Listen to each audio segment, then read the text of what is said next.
Okay, we're here talking about the big break, your big break, on taking an idea that you have, or maybe you don't have the idea yet. Well, and even if you don't have a specific idea about what it is you want, if you're not really crystal clear on what your passion is, this is what we hear a lot from moms. So you're certainly not alone. We hear so often from moms, I know, I just know, I can feel inside me that there's something I should be doing. I just can't put my finger on it. I'm not really sure what it is. And it's not that I don't love being a mom. It's not that I don't love being a wife or, making dinner or volunteering at the school. But I know there's something else more out there for me. I just don't know what. Well, you know what? That reminds me of a fellow mom at the school. She said, we're talking about what I'm doing and whatnot. And she said, gosh, I know there's something, but I'm just going to wait and see. Maybe it'll pop up.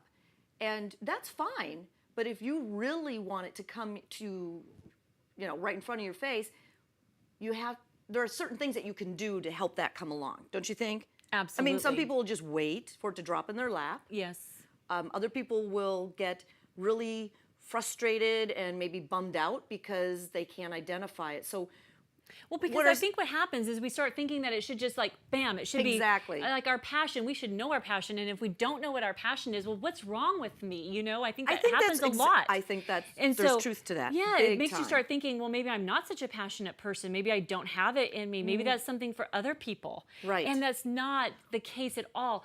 Each mom, every person has the ability to be passionate about something, and it's in there. It's just a matter of trying to dig it out and find out what it is. Well, and anymore today with the internet, you can, if you have a spark of an idea, start researching it. Start finding out who's doing what you might be doing. Look at it this way. Some people say there's too many people doing what I might want to do, and I don't want to go to them to get the inspiration. Well, all musicians, singers, artists have their favorite people who inspired them to bring out their uniqueness. So, if you're a writer, read books on the genre that you love to write in. It gives you your own voice. And that research that you're talking about, starting to research what other people are doing and how they're doing it and how they're creating profit centers. In another show, we talked about multiple profit centers. And I think once you start doing that, that's being proactive, and that's taking the step in the right direction, because then it starts your wheels thinking, okay, well, maybe this isn't exactly it, but now I'm on the right track. I'm kind of moving forward.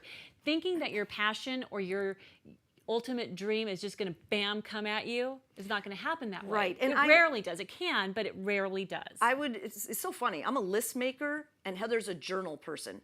And I think that is tremendous advice. Start journaling as much as you can about your personal goals, your business goals, your dreams, your desires, your hopes, your wishes.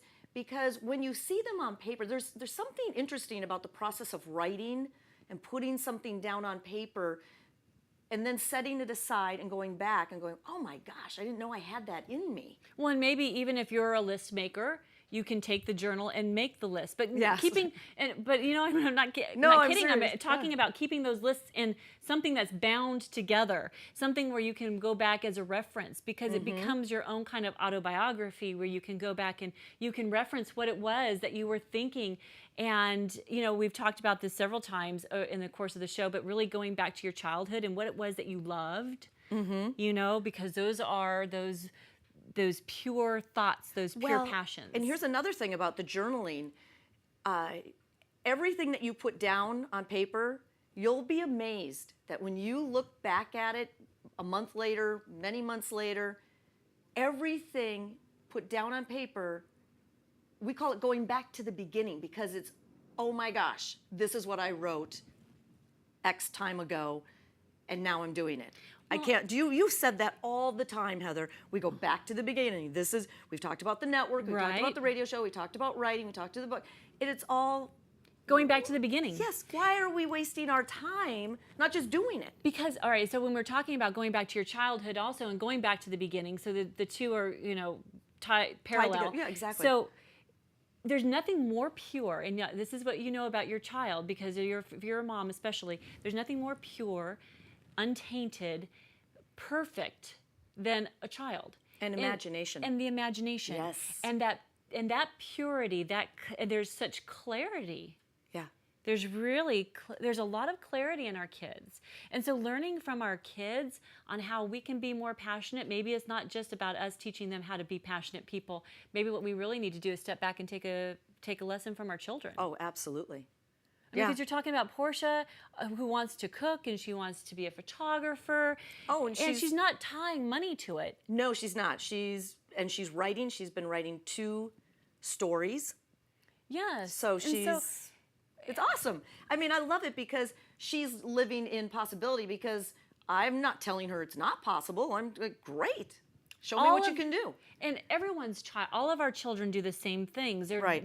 They're filling out their passions, and they're pure. That's who they are. It's part of their identity. It's how they think. They're engaging that side of the brain that they are mostly engaging. So if you're That's our a problem. right-sided thinker or a left-sided thinker, engaging our brain. Exactly. As moms, well, what brain is all mush?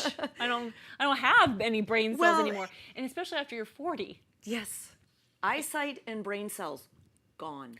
What is it with that? I don't know. Like all of a sudden, Eyesight. why am I like this? And why can't I remember Anything. Oh, okay. Eyesight, brain cells, and memory gone.